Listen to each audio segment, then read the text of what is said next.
archivists, y'all. Exclusively interviewing BERNER. What up? At the Taylor Gang. Yes, sir. And who is that network king from the Bay Area, BERNER? You already know what it is. Mr. Wiggleman. And share on the start what got you started in the San Francisco scene and coming up from it. Battle rap, pretty much.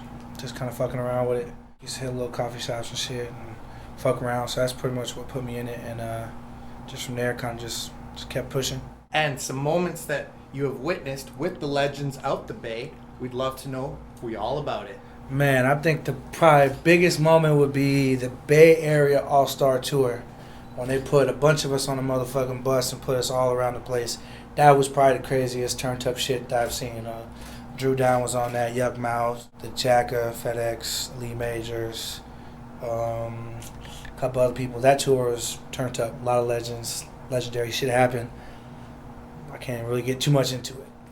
And the Jacka and the Drought season series, how did it go in order to be known with the colder blood? We just hooked up, and Jack was always like, someone I looked up to and listened to. So when I met him, I reached out and wanted to do a song. We did a song. We ended up doing a couple of group projects. That's my boy. I think that sounds signature, and people are still asking for more of it. So it's going to keep rocking. Drought Season 3 coming soon for real. And Paper and Plastic and the Weekend at Bernie's, let us know more about your projects. You've got work.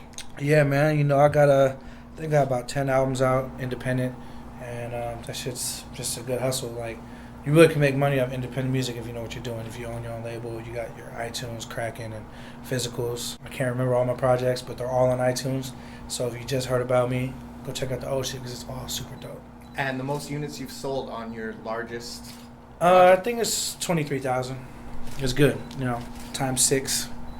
Do the math, and then you got your digital every month. And Blow with Messy Marv to a 30-carat watch. Putting it down, tell us more about working with these real legends. Yeah, me and Mess did a couple group albums. I think that was one of my biggest ones, was the Below one. I don't think people was really expecting what it was going to do. The production was on point. Shout out to my boy Cosmo. Cosmo always got the best production on all my projects. So we really just took it to the next, and I think it was time for some new music out the city. Like, me and Mess just did at the right time. And then the White Album. How did this go for you? Moving units? Any highlights off this? And the Bigger Business EP. Yeah, pretty much the White Album was like my next solo album. I had Weekend at Bernie's, and White Album was just, you could tell I kind of grew a little more. I've seen a lot more shit. Same production, Cosmo, just a little bigger sound. And we had Yoko on there with Wiz and Big Crit that did pretty well, so it changed a lot of shit. We hit TV and all that shit. Definitely. And some bangers to No Middleman, Well Connected, Dirty, Certified Freak, and The Plug with Yoko. What inspires your sound and the perfection of your craft? I'm just a fan first, so hearing a bunch of bullshit at one point made me want to make music. You know what I mean? We got a certain sound, and I'm from an area of independent hustlers. Like, everyone out the Bay is getting money, whether it's pimping, selling dope, rapping, whatever. So it was just a hustle I tried, and it worked, and I'm going to stick with it. But I'm a fan first of music. I know what I want to hear, and I just try to put it together. And the Urban Farmer, super incredible. I need that for the history files. Tell us more about the project, Fly As Us, and with... B Major's the homie. I ran into him in where did I meet B Major? Atlanta. That's the cover right there. That's a real farm, too. Just, there ain't no Photoshop shit. I was really in that room, man. You know what I mean? Yeah, B Major's the homie. He's got a great voice. He's talented. He's one of my favorite R&B singers. I met him in Atlanta when I was recording with Gucci Mane, and we kept in contact, and he came through on that record. That record's hard. Urban Farmer's hard. It's got a lot of downloads on the internet, made a lot of big noise, a lot of A&Rs hitting us up.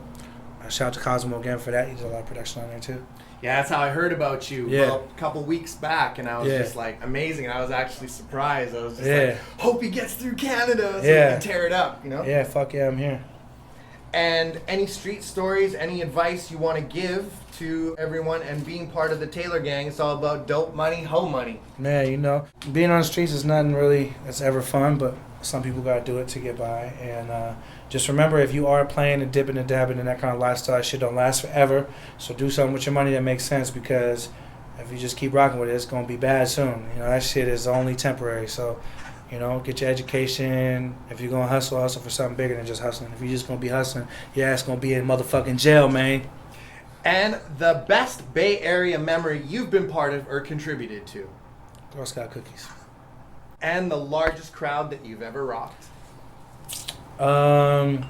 Wiz Khalifa